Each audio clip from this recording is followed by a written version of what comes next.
obviously I'm biased, but I believe that it's really paying off so much that when you get communities like Fredonia, that doesn't have an economic development arm, are actually asking us, how do you do this? What are some of your successes? You must. Well, I'll give you. give me an example. I mean, a lot of them are small successes. This is good for anybody in the county, incidentally, not just Westfield. We're talking on a broad phase here. Go ahead.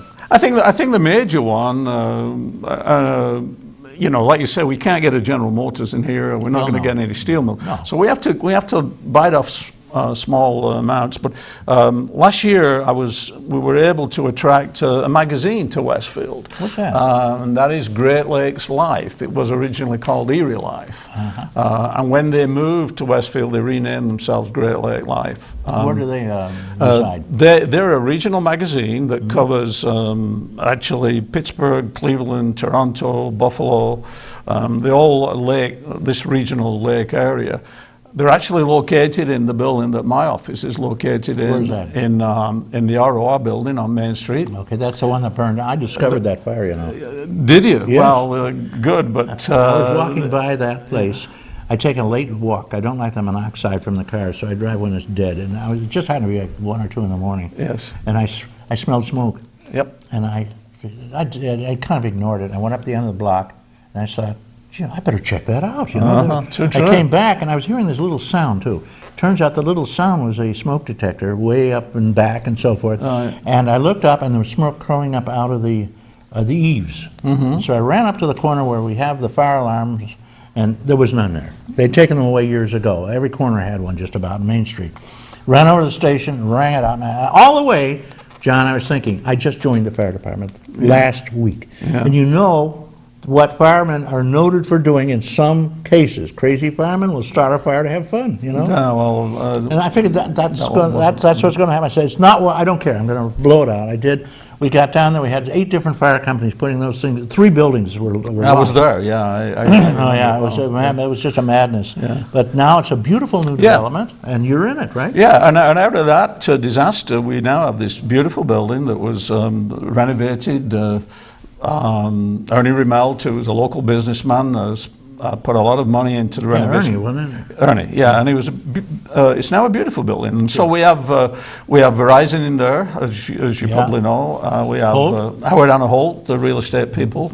I have a small office, and we have Great Lakes Life. Now they brought about 9 people from Erie, and remember, to have anybody move to New York from Pennsylvania is quite a success. Okay, we have a caller. You want to take Sure, a call? by all Somebody means. wants to talk to you. Sure, Good morning, by all caller. Thank you for waiting. I'm sorry.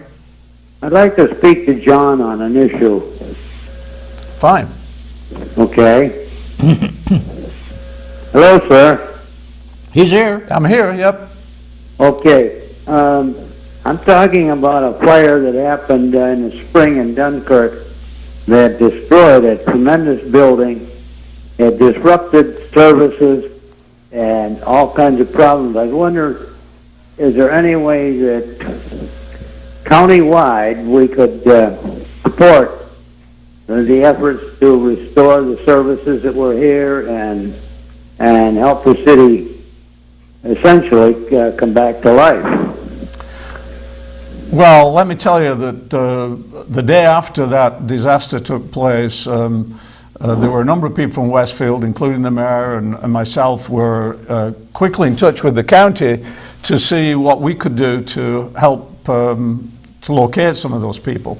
And of course, the Welsh building, which everybody knows in Westfield on the corner of Main and Portage there, we wanted that to be thought of in terms of this relocation of those people. It didn't work that way. They wanted people in Dunkirk. They found premises in Dunkirk because that's where most of the population that they serve is located. So we made a good, strong attempt to try and have some of those people located in Westfield, but it didn't work out. But the county, the people in the county heard us and know that we have a building there in terms of the Welsh building that is a very nice building that would be ideal for that kind of service. Perfect location, right near the, within a few minutes of the center of the county seat and all the municipal buildings, and right on the thruway, right on 20. Yep. And boy, how can you go wrong? And it's on our list of goals to actually try and get somebody in that building. But in these economic times, you've got to understand, for businesses to expand is, as you were saying earlier, everybody's nervous of spending money and expanding in this current environment. So, but it's there, it's on our goals, and we're actively trying to promote that. Now, how about Dunkirk now? What do you think's happening over there? How are they doing? Dunkirk as a community, or I'm talking about the services. Oh, I think they lost their services. They've actually relocated all those services. They have. They're working. Of course, they demolished the Mason Hall. It's gone, and I guess part of the building, or all of it. I don't know what they're doing in the other one, the municipal building. Yeah, no, I think I don't know the detail of that. I know the Mason Hall's gone because the historians were crazy about it. Well, anyway, does that help answer your question? Well, Not I guess really. It does. With a budget crunch, I suppose it's difficult.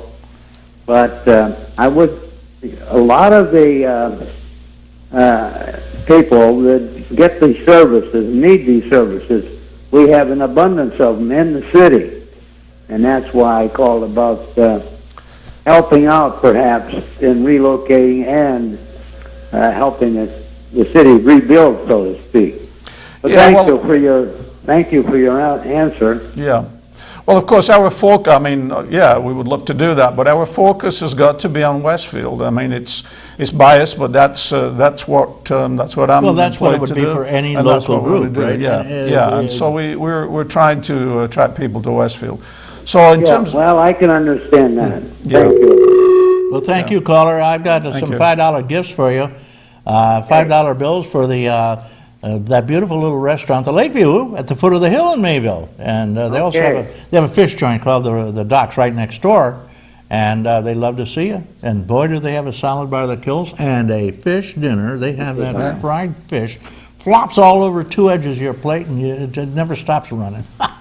John Rawlinson, he is the director, is it? Is that the title? Executive director. But when I quote that title, Reed, I usually also say that I'm also the janitor and the receptionist. Dishwasher. I'm dishwasher, if need chief be. Dishwasher. Yes. Well, John is the head of the Westfield Development Corporation, and on a very small budget, it is scraping all over, trying to locate people, and they've been somewhat successful in the worst economic climate this nation has ever had, as far as anybody can remember. I mean, if you can remember back to the 30s, maybe you could hear it wasn't much worse than it is right now, and more is yet to come, according to an awful lot of economists. Yeah.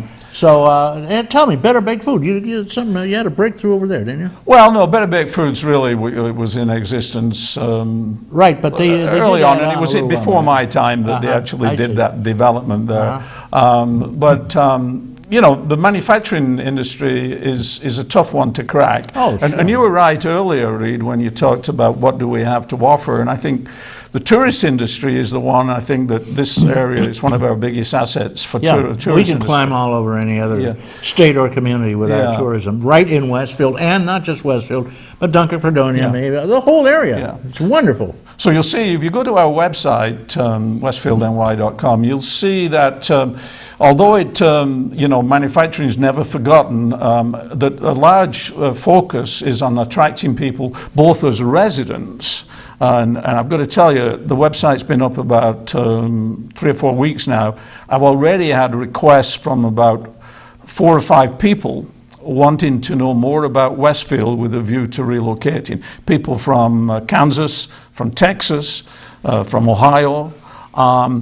So that kind of gives you an indication of what a good website can do for you. And these people are interested to know more about Westfield with a view to relocating. Again, we have to remember, we're also running live right now and all over the county. So we've got to talk about Fredonia a little bit now. Okay, all right. and Dunkirk a little bit, maybe Forestville, and possibly Silver Creek. Well, I'm biased, but that's okay. John is running in Westfield, but what he's saying is probably applicable to almost any of our communities around here, right? If you want to take the bucks. Now, how do you get these things started? How do you tell your family, your village fathers or county or family, whatever, anybody you got to contact to get it started, what do you do? Well, I think you've got to, first of all, you've got to start with local government, and you've got to... Your town or village. Yeah, right? the town or village, and you've got to, first of all, they've got to see the value in an additional arm of government with regard to economic development. They've got to see the value in that. Fredonia has been looking at this very, very recently, actually, and we've actually had some calls from Fredonia saying, how does it work? How are you supported? What do you do? And I think there is some disagreement, I think, in their government as to whether they really need an economic arm. I believe that you do. I believe that's what differentiates us from some of our smaller communities around us, such as Ripley and Brockton, that haven't been fortunate enough to be able to have an economic arm. The people in Westfield recognize the value of that, and I think Fredonia is starting to look at that also. Okay. So it's a long road, but if you don't do it, you won't get there. Yeah, okay, so, Fredonia has a lot of things, but Lafayette stopped off in Fredonia one time? No, I didn't know that. No, I'm not big on American history. Well, actually, Lafayette was an old man. He was in his 60s. But you know how old he was when he came here the first time? He was a major general in the French army.